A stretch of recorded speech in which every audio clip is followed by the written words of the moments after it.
প্রশ্নটা নিয়ে আমি আলোচনা করব। প্রশ্নটা খাতায় লেখো, রাষ্ট্রবিজ্ঞানের সংজ্ঞা নির্দেশ করো, রাষ্ট্রবিজ্ঞানের পরিধি বা বিষয়বস্তু আলোচনা করো। আমি রাষ্ট্রবিজ্ঞানের সংজ্ঞাটা প্রথমে আলোচনা করছি। যার যার বই আছে বইটা ফলো করো, তার চেয়েও বেশি হচ্ছে তোমরা খাতাটা, একটা খাতা অবশ্যই সামনে রাখো যে কোন কোন রাষ্ট্রবিজ্ঞানীর নামগুলো আমি বলছি, যাদেরকে উল্লেখ করে তোমাকে প্রশ্নটা সাজাতে হবে, যাদেরকে উল্লেখ প্রশ্নটা সাজাতে হবে, তারপর তুমি বই থেকে খুঁজে খুঁজে সেই সব রাষ্ট্রবিজ্ঞানীদের নামের সংজ্ঞাটা নিতে পারবে। যে প্রথম যারা ভূমিকা, সে কোনো জিনিসের যে কোনো কোশ্চেন মাথায় রাখতে হবে যে ভূমিকাটা একটু লিখতে হবে। ভূমিকাতে রাষ্ট্রবিজ্ঞানের সংজ্ঞা, রাষ্ট্রবিজ্ঞান কি না একটা প্রগতিশীল সামাজিক বিজ্ঞান। প্রথম সূচনায় আমরা এটা বলতে পারি যে রাষ্ট্রবিজ্ঞান একটা প্রগতিশীল সামাজিক বিজ্ঞান। এই বিজ্ঞানটা রাষ্ট্রবিজ্ঞানের বিভিন্ন রকম সংজ্ঞায়, তার মধ্যে একজনের বক্তব্যটা আমি রাখছি, ওয়াজ বি। তা যদি খাতা থাকে আমি সংজ্ঞাটা বলছি, খাতাতে লিখে নাও সংজ্ঞাটা, সবচেয়ে ভালো হয়। ওয়াজ বি মন্তব্য করেছেন ও অন্ত্যেষ্টাকার দন্তেস্ব বয়রসী। ওয়াজ বি রাষ্ট্রবিজ্ঞানের পরিবর্তনশীল প্রকৃতি এবং অনির্দিষ্ট বিষয়বস্তু সম্পর্কে বিভ্রান্তি ও মতপার্থক্যের জন্য কোনো নির্দিষ্ট সংজ্ঞা যথার্থ হতে পারে না। এটা ওয়াজবি বললেন যে কোনো একটা সংজ্ঞা দিয়ে রাষ্ট্রবিজ্ঞানকে আমি আলোচনা করতে পারছি না, সেই জন্য অনেক সংজ্ঞা, ধরো এমনি যে বিজ্ঞান, ভৌতবিজ্ঞান, জীবন বিজ্ঞান, ধরো একটা নির্দিষ্ট ভৌতবিজ্ঞানের আমি সূত্রে ফেলে দিলাম, সব বিজ্ঞানীদের ক্ষেত্রে সেই সূত্রটা এক হবে, সেই সূত্রের মাধ্যমে আমি ব্যাখ্যা বিশ্লেষণ করছি। যেহেতু এটা সামাজিক বিজ্ঞান, সেই সামাজিক বিজ্ঞানের কিন্তু নির্দিষ্ট সংজ্ঞা হয় না, এক একজন এক এক দৃষ্টিভঙ্গি দিয়ে সংজ্ঞাগুলোকে আলোচনা করেছে। খাতায় একটুখানি মানে পয়েন্টস গুলো, জাস্ট পয়েন্ট, তাহলে তুমি কোশ্চেনটা যখন সাজাবে, আমি কিভাবে যখন সাজাবে সেটা তোমার সুবিধা।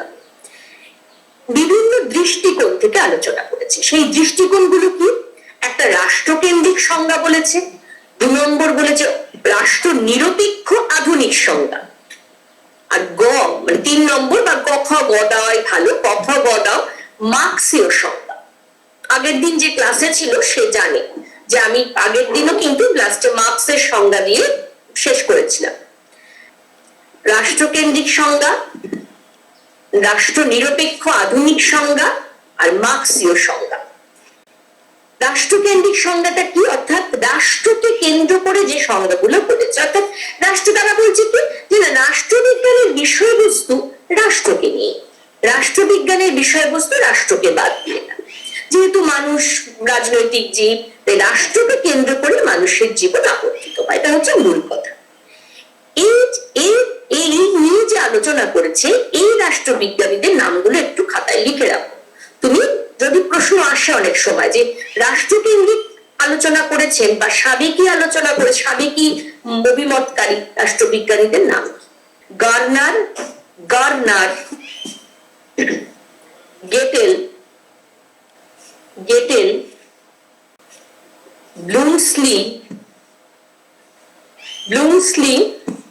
লিকক, ল্যাস্কি,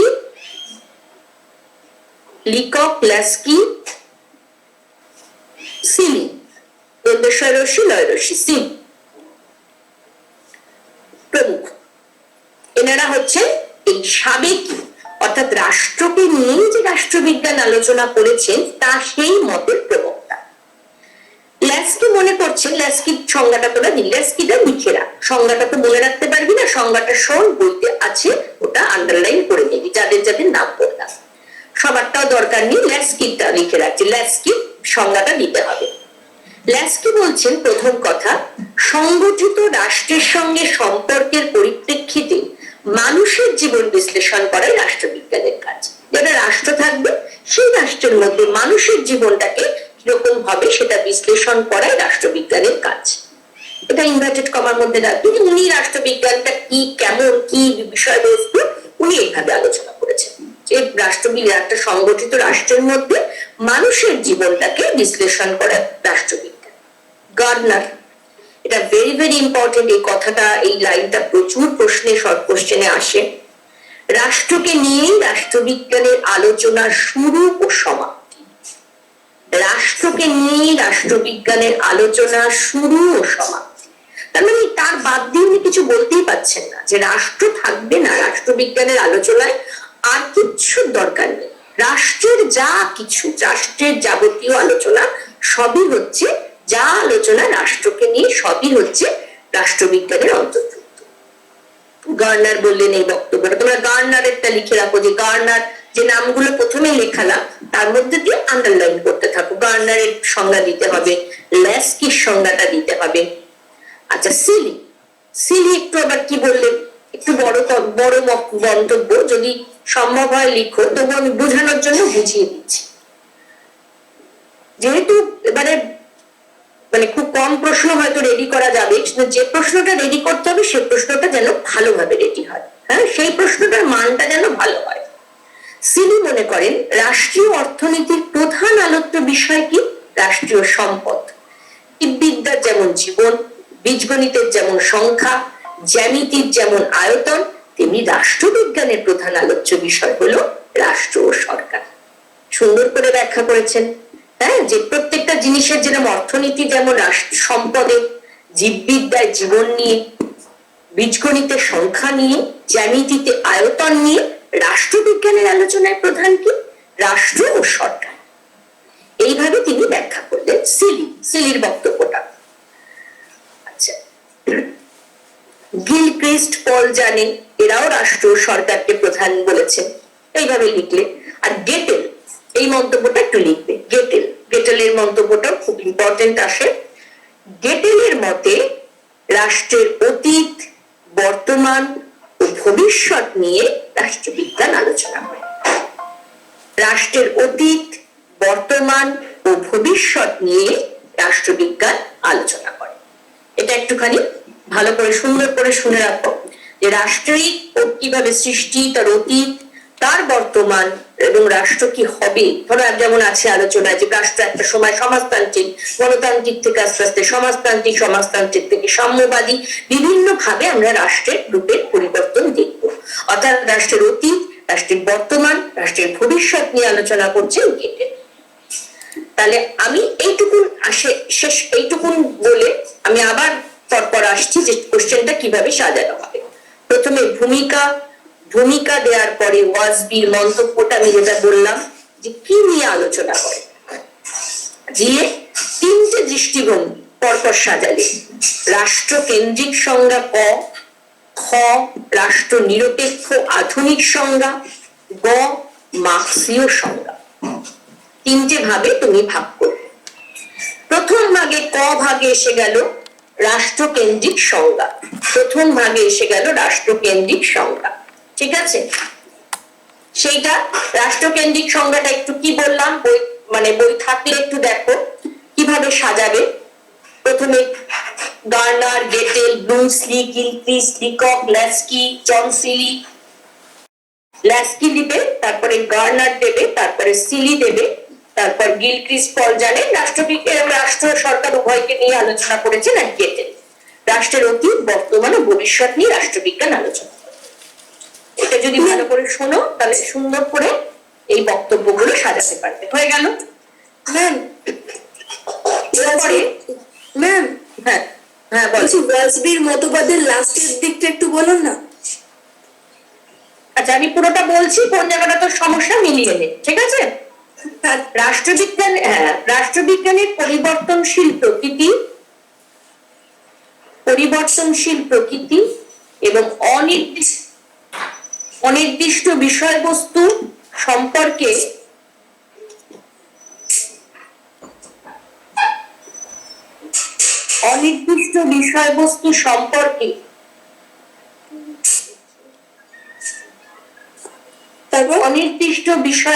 সম্পর্কে বিভ্রান্তি ও মত পার্থক্যের জন্য, মানে একটা বিষয়বস্তু একজন রাষ্ট্রবিজ্ঞানী একই কথা বলছে না, কতজন বিভিন্ন দৃষ্টিকোণ থেকে দেখছে, সেটাই বলছে যে অনির্দিষ্ট বিষয়বস্তু সম্পর্কে বিভ্রান্তি ও মতপার্থক্যের জন্য কোন একটি নির্দিষ্ট সংজ্ঞা যথার্থ হতে পারে না।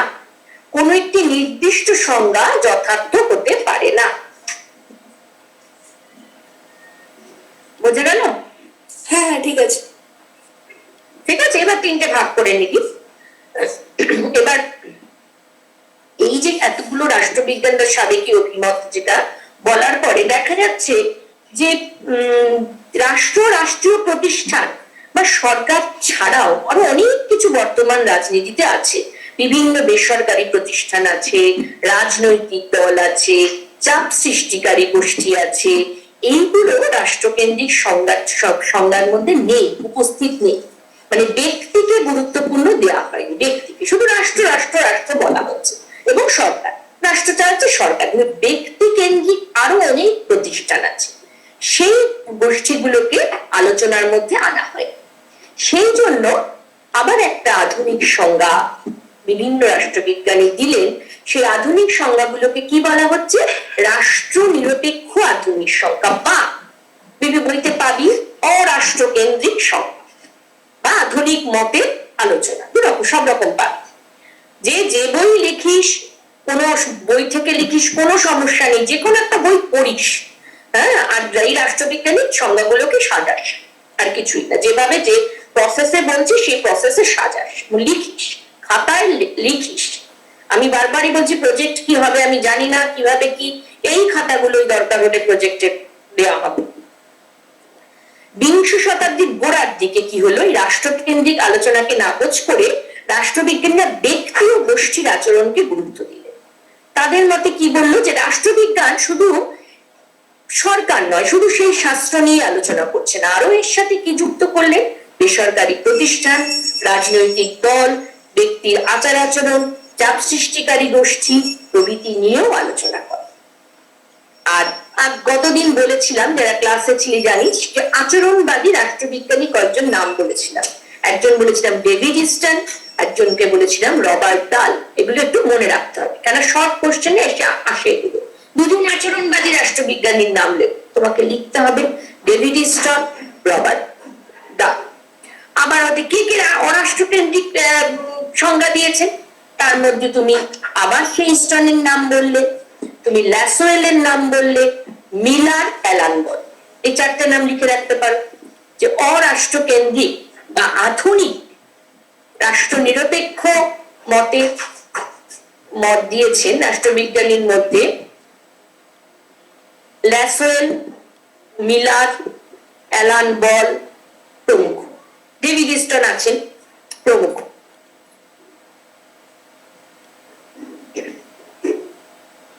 ডেভিড ইস্টন কি বলছেন? মূল্যের কর্তৃত্বমূলক বন্টনের আলোচনা হলো রাষ্ট্রবিজ্ঞান। অর্থনীতির সাথে সংযুক্তপূর্ণ যে রাষ্ট্রবিজ্ঞান, সেটাকে বারবার উল্লেখ করেছেন। মূল্যের কর্তৃত্বমূলক বন্টনের আলোচনা হলো রাষ্ট্রবিজ্ঞান। এটা গেল। ল্যাসওয়েল বলেন, এটা রাজনীতির সংজ্ঞাতে কতদিন পড়িয়েছিলাম, এই সংজ্ঞাগুলো লাগছে রাজনীতির সংজ্ঞায়। রাষ্ট্রবিজ্ঞান হলো সমাজের প্রভাব ও প্রভাবশালীদের সম্পর্কে আলোচনা ও বিশ্লেষণ। রাষ্ট্রবিজ্ঞান কি? সমাজের যে প্রভাবশালী এবং প্রভাব, একটা ক্ষমতা, একটা ক্ষমতার লড়াই রাষ্ট্রবিজ্ঞানের সাথে সংযুক্ত। কেননা এর সাথে রাজনীতিটা ওতপ্রোতভাবে যুক্ত। এই রাজনীতি হচ্ছে, রাজনীতি বিশ্লেষণ করতে গেলেই এসে যাচ্ছে সমাজের প্রভাব ও প্রভাবশালী ব্যক্তিদের সম্পর্কের আলোচনা ও বিশ্লেষণ। এটা রাজনীতির অন্যতম মূল সংজ্ঞা, যে সমাজে যে আলোচনা বিশ্লেষণ বলতে গেলে রাজনীতি বলতে হয়। অ্যালান বল বলছেন, রাষ্ট্রবিজ্ঞানকে বিরোধ ও বিরোধের মীমাংসা বিষয়ক শাস্ত্র। অ্যালান বলের কথাটাও ক্লাসে আসলে কি কন্টিনিউ না থাকলে তোদের এগুলো আলাদা করে পড়তেই হতো না, তোরা এগুলো আমাকে বলতিস, উত্তরটা আমাকে বলতিস যে অ্যালান বল ম্যাম আমি তো আগের দিন পড়েছি অ্যালান বল কি বলেছেন। এগুলো প্রত্যেকটা সংজ্ঞা ধরে ধরে দাগিয়ে দাগিয়ে বলে দিয়েছিলাম যে অ্যালান বল রাষ্ট্রবিজ্ঞানকে বিরোধ ও বিরোধের মীমাংসা বিষয়ক শাস্ত্র বলে অভিহিত করেছে। তাহলে এই সংজ্ঞার মধ্যে কি কি গুরুত্বপূর্ণ? Easton, Lasswell, Miller, Alan Ball এরা চারজনের সংজ্ঞা, আর বেশি লিখতে হবে না, এই চারজনের সংজ্ঞায় তুই মানে গুছিয়ে লিখ। ইস্টন, ল্যাসওয়েল, মিলার, অ্যালানওয়ার্থ। এরা অরাষ্ট্রকেন্দ্রিক, রাষ্ট্রের বাইরে গিয়েও এই সংজ্ঞাগুলি রাষ্ট্রকে নিয়েই শুধু রাষ্ট্রবিজ্ঞান আলোচনা করে না, এর সঙ্গে রাজনীতি, তার সঙ্গে অর্থনীতি, তার সাথে সমস্ত বিরোধ ও বিরোধের নিষ্পত্তি অর্থাৎ ক্ষমতার দ্বন্দ্ব, এই সমস্ত কিছু নিয়ে রাষ্ট্রবিজ্ঞান আলোচনা করে। তাহলে রাষ্ট্রকেন্দ্রিক সংজ্ঞা এবং রাষ্ট্র নিরপেক্ষ সংজ্ঞা, এই দুটো আলোচনা করলাম রাষ্ট্রবিজ্ঞানের সংজ্ঞায়। তাহলে ক খ হয়ে গেল। এবারে আমি আসবো কিসে? গ। গতে আসবো, অর্থাৎ মার্ক্সবাদীদের অভিমত। তোমরা মার্ক্সবাদীদের অভিমত যদি আগের দিনের আলোচনায় বইতে পড়ে থাকো, তাহলে মার্ক্সবাদীদের আলোচনাটাও আমি আবার আলোচনা করছি, এবং তারপরে আমি কেউ আমাকে বলবে যে মার্ক্সবাদীদের আলোচনাটা কি বলছে, আমি বুঝিয়ে দিই তারপর।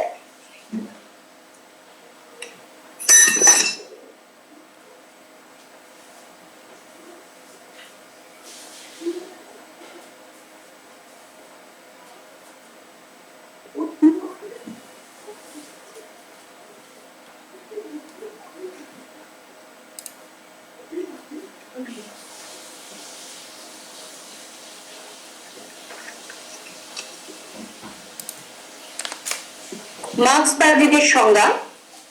মার্ক্সবাদীদের মতে রাষ্ট্রবিজ্ঞান হলো শ্রেণী সম্পর্ক ও শ্রেণী সংগ্রাম সম্পর্কিত বিচার বিশ্লেষণ। তোদের আবারও বলেছি, ছোট ছোট মার্ক্সবাদী এইটুকু পড়লে মার্ক্সবাদকে পুরোপুরি বোঝা যায় না, কিন্তু এই মুহূর্তে পুরো মার্ক্সবাদটা বোঝানো আসছে, তোদের পরের দিকে আসবে। তার আগে উনি যেটা বলছে, সবসময় শ্রেণীটাকে ভাগ করেছে, যে শ্রেণী হচ্ছে বুর্জোয়া শ্রেণী, প্রলেতারিয়েট শ্রেণী, অর্থাৎ একটা যাদের প্রচুর আছে ধন সম্পদ সেই শ্রেণী, আর একটা হচ্ছে যাদের কিছু নেই সেরকম শ্রেণী। সেই জন্য বলছেন এই শ্রেণীদের মধ্যে সবসময় সংগ্রাম লেগেই থাকছে, শ্রেণী সম্পর্ক সংগ্রাম সবসময় লেগে থাকছে। তাই মার্ক্সবাদী বিশ্লেষণের প্রধান বৈশিষ্ট্য তিনি বলছেন যে এখানে কিন্তু অর্থনৈতিক ব্যবস্থাটা সমাজে প্রধান, অর্থনৈতিক ব্যবস্থাটাকে নিয়ে রাষ্ট্রবিজ্ঞানে আলোচনা হচ্ছে, এবং রাষ্ট্রবিজ্ঞান হচ্ছে একটা লাইন একটু ভালো করে মনে রাখ, যে শ্রেণী সম্পর্ক শ্রেণী সংগ্রাম সম্পর্কিত বিচার বিশ্লেষণ। তুমি যে সমাজ নিয়ে আলোচনা করো, যে সমাজটা নিয়ে আলোচনা, আগে জমিদার শ্রেণী ছিল, জমিদারদের সাথে কি ছিল না, ভূমিদাস যারা কৃষক শ্রেণী তাদের সঙ্গে লড়াই ছিল। তারপরে পুঁজিপতি শ্রেণী যারা মালিক শ্রেণী তাদের সঙ্গে লড়াই, কাজ শ্রমিক শ্রেণীর লড়াই। অর্থাৎ সমস্ত সমাজ দাঁড়িয়ে আছে শ্রেণী সম্পর্ক আর শ্রেণী সংগ্রামের বিচার বিশ্লেষণ। এবং রাষ্ট্রবিজ্ঞানে যখন আমরা রাষ্ট্রকে নিয়েই আলোচনা করি কিংবা রাষ্ট্রকেন্দ্রিক আলোচনা করি, মার্ক্সবাদীদের কিন্তু এই বক্তব্যগুলো এই বিশ্লেষণটা কিন্তু থেকেই থাকছে। তাহলে মার্ক্সবাদীদের অভিমত সম্পর্কে ছোট করেই বল, আর বেশ বিশ্লেষণে যেতে হবে না, মানে অনেক বিশ্লেষণ, অনেক বড় হয়ে যাবে কোশ্চেনটা। রাষ্ট্রবিজ্ঞান হলো শ্রেণী সম্পর্ক ও শ্রেণী সংগ্রাম সম্পর্কিত বিচার বিশ্লেষণ, এবং এটাই দেখিয়েছে তারা যে অর্থনৈতিক ব্যবস্থায় সমাজকে সবচেয়ে বেশি প্রভাবিত করে। একটা সমাজের ভিত্তিতে অর্থনৈতিক ব্যবস্থা সবচেয়ে বেশি প্রভাবিত করে। তাহলে এই সংজ্ঞার ক্ষেত্রে আমরা পুরো সংজ্ঞাটাকে এবার গুছিয়ে নেব। রাষ্ট্রকেন্দ্রিক সংজ্ঞা, তারপরে একটু সমালোচনা, মানে একটু দু লাইন লিখি যে এর বাইরেও যে আরো সংজ্ঞা থাকতে পারে রাষ্ট্র ছাড়াও, সেখানে রাষ্ট্র নিরপেক্ষ আধুনিক সংজ্ঞা ক খ হয়ে গেল, গ মার্ক্সবাদীদের অভিমত সাজানো হয়ে গেল। এবার একটা সর্বজন গ্রাহ্য সংজ্ঞা। সর্বজন গ্রাহ্য সংজ্ঞা আমি বলছি, খাতায় লিখে। সর্বজন গ্রাহ্য সংজ্ঞা বলে এই পাঠটা শেষ করব। সর্বজন গ্রাহ্য সংজ্ঞা কি বলছে? রাষ্ট্রবিজ্ঞান হলো সমাজবিজ্ঞানের সেই শাখা যা বিজ্ঞান ভিত্তিক আলোচনার মাধ্যমে রাষ্ট্রের তত্ত্ব, বফালা কিন্তু, হ্যাঁ, তত্ত্ব, রাষ্ট্রের তত্ত্ব, সংগঠন, কমা দিয়ে লিখে দেন, আবার তাহলে রিপিট করি, রাষ্ট্রবিজ্ঞান হলো সমাজবিজ্ঞানের সেই শাখা যা বিজ্ঞান ভিত্তিক আলোচনার মাধ্যমে রাষ্ট্রের তত্ত্ব, সংগঠন, শাসন প্রণালী, আন্তর্জাতিক আইন এবং বিভিন্ন রাজনৈতিক ব্যবস্থার তুলনামূলক আলোচনা ও মূল্যায়ন করে। বিভিন্ন রাজনৈতিক ব্যবস্থার তুলনামূলক আলোচনা ও মূল্যায়ন করে। হয়েছে? ইনভার্টেড কমা ক্লোজ করে দেব। এটা আমি পরপর তাহলে সাজানো হয়ে গেল আমাদের কোশ্চেনটা। বারবারই বলেছি, একটা হচ্ছে রাষ্ট্রকেন্দ্রিক সংজ্ঞার মধ্যে গার্নার, গেটেল, ব্লুমসলি হবে। তারপরে রাষ্ট্রনিরপেক্ষর মধ্যে ইস্টন, ল্যাসওয়েল, অ্যালান বল, মিলার এনারা হবেন। তারপরে মার্ক্সবাদী সংজ্ঞা, তারপরে সর্বজন গ্রাহ্য সংজ্ঞা দিয়ে কোশ্চেনটা শেষ করব। তাহলে এই যে প্রথম প্রশ্নের পার্টটা, রাষ্ট্রবিজ্ঞান কাকে বলে বা রাষ্ট্রবিজ্ঞানের সংজ্ঞা নির্দেশ করো, আমাদের শেষ হয়ে গেল। নেক্সট প্রশ্ন আমি আলোচনা করছি রাষ্ট্রবিজ্ঞানের বিষয়বস্তু বা রাষ্ট্রবিজ্ঞানের পরিধি। অর্থাৎ রাষ্ট্রবিজ্ঞান এই যে নানা বললেন এই নিয়ে আলোচনা করে, তাহলে পরিধিটা একটু দেখে নি কি কি নিয়ে আলোচনা করছে। রাষ্ট্রবিজ্ঞানের পরিধিতে বলছে একটা আলোচনা করতে গেলে রাষ্ট্রবিজ্ঞানের কোনো নির্দিষ্ট সুনির্দিষ্ট কোনো পরিধি নেই, কোন বিভিন্ন বিষয় নিয়ে বিভিন্ন দৃষ্টিভঙ্গি দিয়ে রাষ্ট্রবিজ্ঞানের আলোচনা হয়। প্রথম যেটা হচ্ছে রাষ্ট্র নিয়ে আলোচনা, যেটা বললেন সাবেকি অভিমত গার্নার বললেন যে রাষ্ট্রের শুরু এবং শেষ, সমাপ্তি এবং শুরু এবং শেষ রাষ্ট্র। তাহলে প্রধান আলোচ্য বিষয় হলো সমাজবদ্ধ মানুষের রাজনৈতিক জীবন। তাহলে গার্নারের প্রথম সংজ্ঞা থেকেই আমরা ওই সংজ্ঞাটাকে নির্দেশ করে এবার পরপর আলোচনা করছি। যেমন মনে কর যে রাষ্ট্র কাকে বলে যখন পড়িয়েছিলাম আগে সংজ্ঞা বলে আমি ওটাকে বিশ্লেষণ করেছিলাম, ঠিক সেরকমই। তাহলে প্রথম হলো রাষ্ট্রকে নিয়ে আলোচনা করে। তাহলে ফার্স্ট পয়েন্ট, দরকার হলে পয়েন্ট গুলো শুধু লিখে রাখ, বিশ্লেষণ করতে বিশ্লেষণটা নিজেরা লিখিস।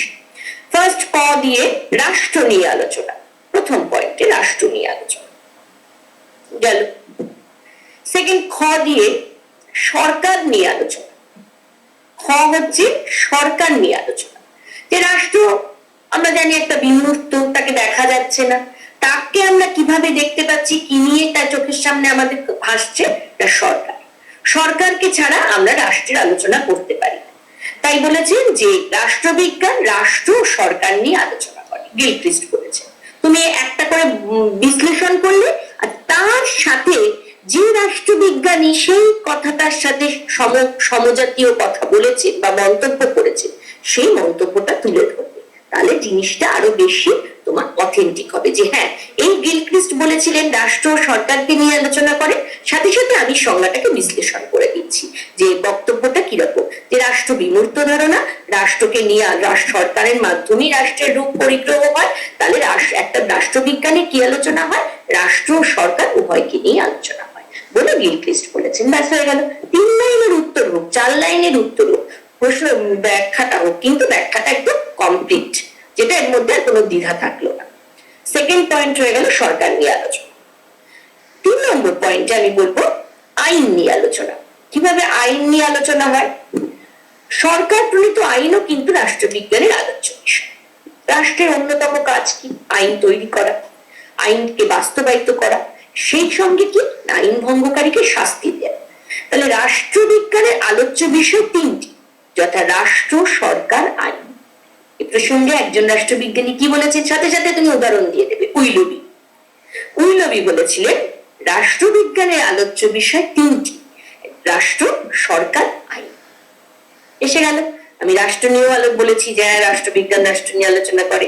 2 নম্বর পয়েন্টে বলেছি হ্যাঁ সরকার নিয়ে আলোচনা করে। 3 নম্বর পয়েন্টে বললাম হ্যাঁ আইন নিয়ে আলোচনা করে। উইলবি বলেছেন, আমি দেখিয়ে দিলাম যে আমি হ্যাঁ রাষ্ট্রবিজ্ঞানী উইলবি বলেছিলেন যে রাষ্ট্র 3টি বিষয় নিয়ে আলোচনা করে, একটা রাষ্ট্র, একটা সরকার, একটা আইন। গ 3 নম্বর গ পয়েন্ট হয়ে গেল। তাহলে গ নম্বর গ এ পয়েন্ট কি লিখলে তুমি? আইন নিয়ে আলোচনা, আইন নিয়ে আলোচনা। ঘতে কি লিখলে? আন্তর্জাতিক বিষয়। শুধু কিন্তু তোমরা রাষ্ট্রে বাস করছো, দেখছো আমরা পারস্পরিক বিভিন্ন আন্তর্জাতিক দেশ নিয়ে আমরা আলোচনা করছি। বর্তমান যুগটাই হচ্ছে আন্তর্জাতিক, শুধু একটা দেশকে নিয়ে আলোচনা করলে হবে না। সম্মিলিত জাতিপুঞ্জের সদস্য আমরা, পারস্পরিক রাষ্ট্রগুলো কিভাবে চলছে, তারা কোন পন্থা অবলম্বন করছে, সমস্ত কিছু নিয়ে আমরা আলোচনা করছি। তাই বর্তমান যুগ হলো আন্তর্জাতিকতাবাদের যুগ। প্রত্যেকটা রাষ্ট্রের কার্যকলাপ আন্তর্জাতিক রীতিনীতি মেনে। তাই সমগ্র বিশ্ব রাজনীতিতে সম্মিলিত জাতিপুঞ্জ, তার শাখাগুলো, এগুলো রাষ্ট্রবিজ্ঞানের বিষয়বস্তুর অন্তর্ভুক্ত হয়ে পড়েছে, আন্তর্জাতিক বিষয়। তাহলে ফোর্থ পয়েন্টে আসলো আন্তর্জাতিক বিষয়, যে আন্তর্জাতিক রাজনীতি নিয়ে, আন্তর্জাতিক বিষয় নিয়ে, সম্মিলিত জাতিপুঞ্জের অন্তর্ভুক্ত রাষ্ট্র নিয়ে রাষ্ট্রবিজ্ঞান আলোচনা। ছোট করেই বলো। 4 নম্বর পয়েন্ট গেল, ক্ষমতা নিয়ে আলোচনা। রাজনীতির মূল কথা হচ্ছে ক্ষমতা। সবাই জানো যে আমরা আগের দিন ক্ষমতা পড়িয়েছি, যে রাজনীতির মূল কথা হলো ক্ষমতা।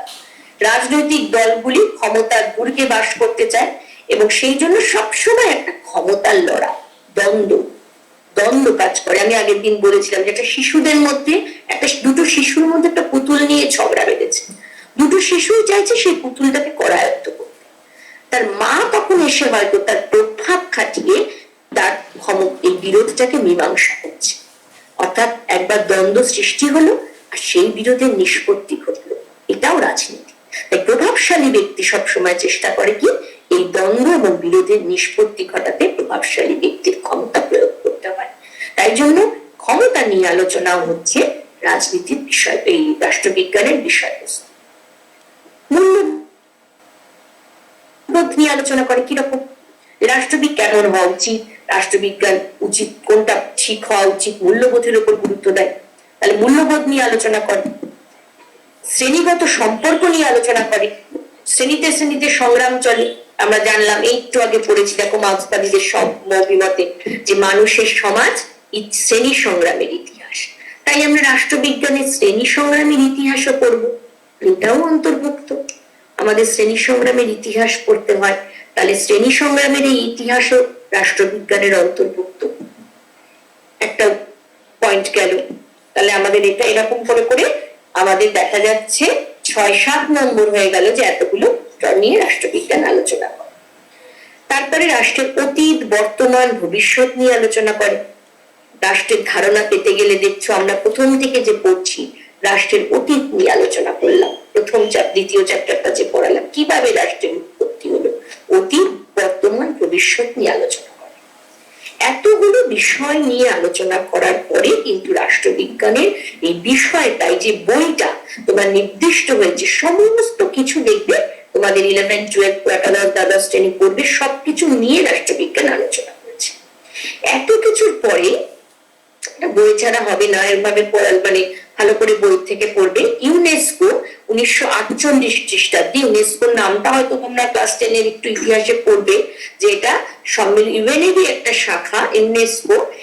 এরা কি করলো, কয়েকটা বিষয় বললো যে হ্যাঁ, রাষ্ট্রবিজ্ঞান এই বিষয়গুলোর উপর গুরুত্ব দিয়ে, যেমন রাজনৈতিক তত্ত্ব, তার ইতিহাস, রাজনৈতিক প্রতিষ্ঠান, রাজনৈতিক দল, আন্তর্জাতিক সম্পর্ক, এই সমস্ত বিষয় নিয়ে আলোচনা। সমস্ত বিষয় ধরো তোমার বইতে দেখবে পয়েন্ট করে করে দেওয়া আছে, যে ইউনেস্কো অনেকগুলো বিষয়ের নাম বলেছে। তুমি এত বিষয় মনে রাখতে পারবে না, পরিষ্কার কথা। যা পারবে না সেটা আমি জোর দিচ্ছি না, যেটা পারবে সেটা বলছি, ওখান থেকে বেছে নেবে 5-6টা লেখক তুমি ঠিকঠাক লিখতে হবে। যে রাজনৈতিক তত্ত্ব, তার ইতিহাস, রাজনৈতিক প্রতিষ্ঠান, রাজনৈতিক দল, আন্তর্জাতিক সম্পর্ক, চাপ সৃষ্টিকারী গোষ্ঠী, এরকম বিভিন্ন বিষয় নিয়ে রাষ্ট্রবিজ্ঞান কিন্তু আলোচনা করছে। বিশ্বায়ন বর্তমানে একটি গুরুত্বপূর্ণ ধারণা। বিশ্বায়নটা তোমাদের 12 এর ফার্স্ট চ্যাপ্টারে আছে। এখানে একটু টাচিং এ শুধু বলে দিলাম যে বর্তমানে রাষ্ট্রবিজ্ঞানে যে বিশ্বায়ন, অর্থাৎ সারা বিশ্বের যে একটা মানে ব্যবসা বাণিজ্য সমস্ত কিছু, দেখো এখন শুধু দেশের মধ্যে সীমাবদ্ধ না, বিশ্বযুক্ত আয়ন মানে পথের মধ্যে চলে এসেছে। সেই আলোচনা কিন্তু আমাদের দেখা যাচ্ছে এই বিশ্বায়নের ফলে, সেটাও রাষ্ট্রবিজ্ঞানের অন্তর্ভুক্ত। তাহলে পরিশেষে কি বলবো, যখন কনক্লুশন জাস্ট 3 লাইন লেখো, কিন্তু একটা কনক্লুশন দিতে হবে, কনক্লুশন দিতে হবে যে পরিশেষে যেটা বলা যায় রাষ্ট্রবিজ্ঞান একটা গতিশীল বিজ্ঞান। শুরুটাও এই দিয়ে আমি করেছিলাম।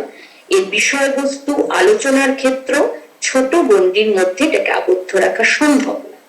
বিভিন্ন সমাজের বিভিন্ন সমস্যা তৈরি হচ্ছে এবং এই সমস্যার ফলে রাষ্ট্রবিজ্ঞানের আলোচনার পরিধি ক্রমশ বৃদ্ধি পাচ্ছে। রাষ্ট্রবিজ্ঞানের আলোচনার পরিধি ক্রমশ বৃদ্ধি পাচ্ছে, রাষ্ট্রবিজ্ঞানকে একটা ছোট পরিসরে আবদ্ধ রাখা যাচ্ছে না। এই সমস্ত কিছু নিয়ে রাষ্ট্রবিজ্ঞান আলোচনা করে। এই হলো পুরো কোশ্চেনটার উত্তর।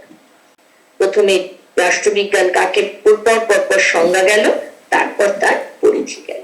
পরিধির মধ্যে পয়েন্ট করে বিষয়গুলো পয়েন্ট করে পড়বে। আমি কি পয়েন্ট গুলো শুধু আর একবার তোদের বলে দেবো যে পরিধিটা যখন লিখবি? হ্যাঁ ম্যাম বলুন। আচ্ছা, জাস্ট পয়েন্ট গুলো বলছি, হ্যাঁ, বিশ্লেষণে আর যাচ্ছি না।